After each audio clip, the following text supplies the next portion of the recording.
Getting exactly the data you need is easy with Apollo. Let's see how the Apollo Explorer helps you create, run, and manage GraphQL operations. The heart of the Explorer is its operation editor, which has full knowledge of your schema. So as you start typing, it brings up a list of matching fields for you to scroll and tab through to add.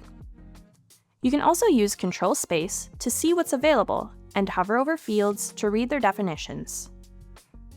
For fields with arguments, the Explorer does all of the work of defining, naming, and scaffolding the variables, so all you need to do is fill in the values. Anything else your operation might need, like auth tokens, you can add down below as headers or through scripts. Let's run an operation by clicking the Run button or hitting Command-Enter. The response panel shows you the JSON data, which you can copy or download. You can also switch to table view if you prefer. Along with the response, you'll see metrics like execution time and response size. Clicking into the response dropdown shows a few more options to view the response headers or the query plan. As you write more operations, you'll want to separate them in different workspaces using the plus button at the top.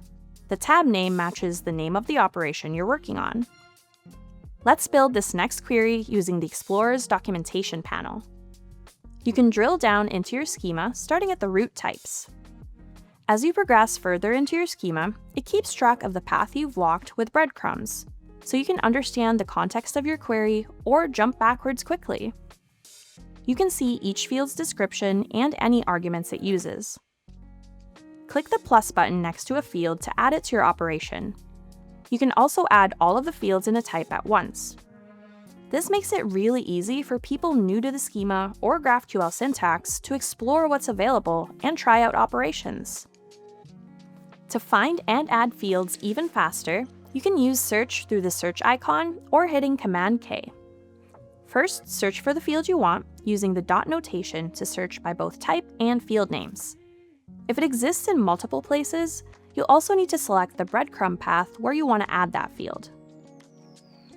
You can easily share operations using the context menu to copy an operation link to share, or copy the curl command to run it from the command line.